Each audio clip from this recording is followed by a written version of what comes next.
Èèyàn lè kẹ́kọ̀ọ́ níbi tí kò dáa, èèyàn lè ṣiṣẹ́ níbi tí kò sí ìfọ̀kànbalẹ̀, èèyàn lè ṣẹgbẹ́ níbi tí kò sí ìrẹ́pọ̀, kódà èèyàn lè lọ sí agbo eré tí kò lárinrin, ṣùgbọ́n èèyàn ò gbọdọ̀ gbé ilé tí kò fúnni láyọ̀ tàbí fúnni lálàáfíà. Ọ̀pọ̀lọpọ̀ ènìyàn ò mọ̀ pé irú ilé tí ènìyàn ń gbé á máa ṣàpèjúwe irú ẹni tí ènìyàn máa jẹ́. Irú ilé tí ènìyàn ń gbé á máa ṣe atọ́nà irú ìwà tí ènìyàn máa hù.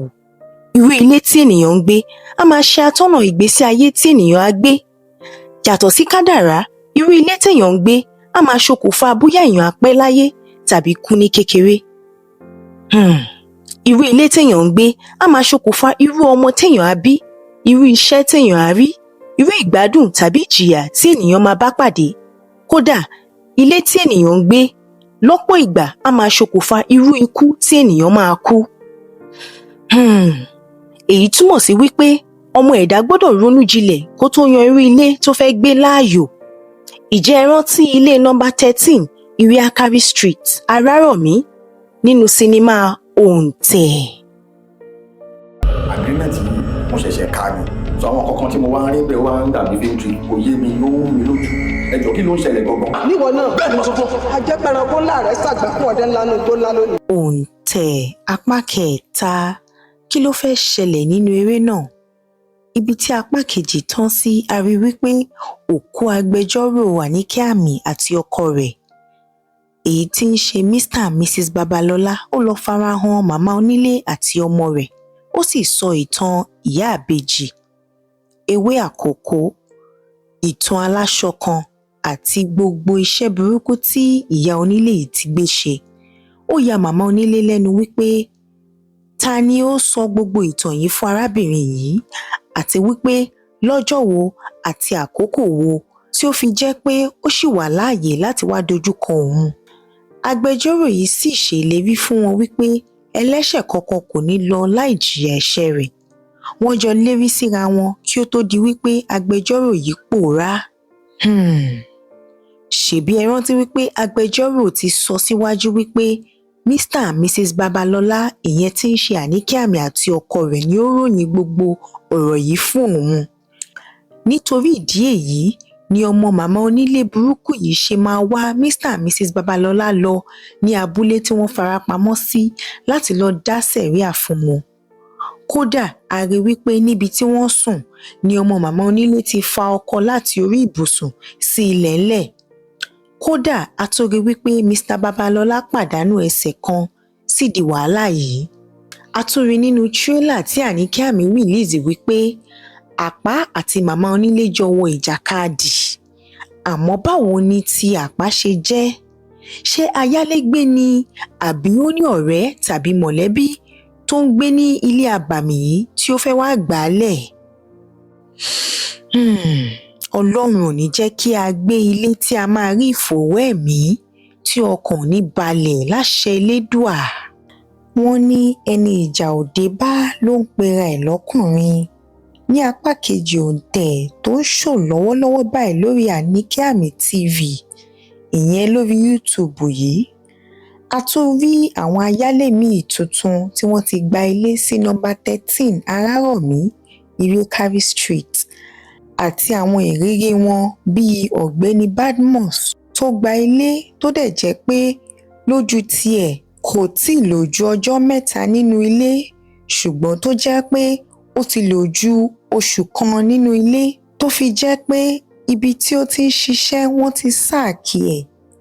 Ọ̀rẹ́ tó wá lọlé gan nígbà tí ó rí ìṣẹ̀lẹ̀ àràmàǹdà tí ó ṣẹlẹ̀ nínú ilé náà, ó padà sá lọ gbẹ̀yìn ni wípé Badmus ti ṣelé gbà ń tiẹ̀.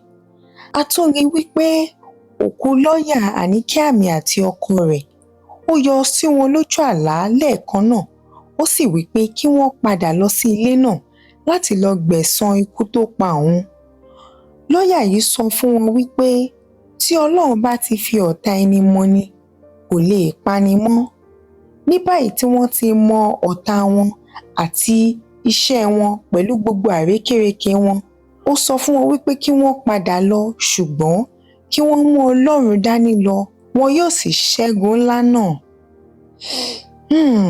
Kí ló fẹ́ ṣẹlẹ̀? Ìjẹ́ Àníkẹ́ Àmì àti ọkọ rẹ̀, ìjẹ́ wọn yóò padà àbí wọn ò ní padà? Ẹ̀yin olólùfẹ́ sinimá àgbéléwò ilẹ̀ Yorùbá, eléyìí tí à ń pe àkọlé rẹ̀ ní Òǹtẹ̀. Àníkẹ́ Àmì ló gbé sinimá yìí jáde. Màá ṣàlàyé bí a ṣe lè wo apá kìíní, ìkejì àti kẹta sinimá yìí nínú fídíò yìí. Ẹ máa bá mi ká lọ. Sinimá yìí jẹ́ sinimá ńlá, sinimá tó kún fún ẹ̀kọ́ lọ́pọ̀lọpọ̀, sinimá tó kọjá à ń fi ẹnu ròyìn. Tí ẹ bá fẹ́ wo sinimá Òǹtẹ̀ apá kìíní àti kejì, ẹ láìkì fídíò tí ẹ ń wò yìí. Tẹ́ bá ti láìkì fídíò yìí tán, ẹ rí wípé ẹ subscribe sí channel yìí, kí ẹ dẹ̀ tan notification bell yín.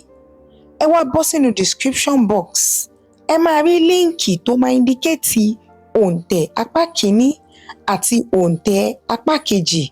Tẹ́ bá ti tẹ̀ ẹ́, ó máa gbé yín débi tí ẹ máa ti wo apá kìíní àti apá kejì Òǹtẹ̀ by Àníkẹ́ Àmì.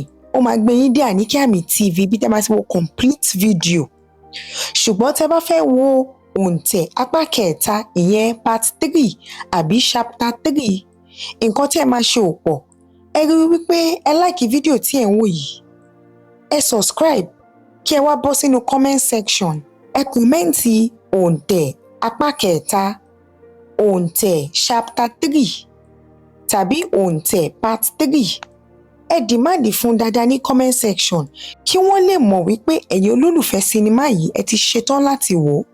Ó ṣe pàtàkì kí ẹ dìmáàdì fún gidigidi gan ní comment section kí wọ́n lè tètè gbé jáde fún gbogbo wa láti wò ó.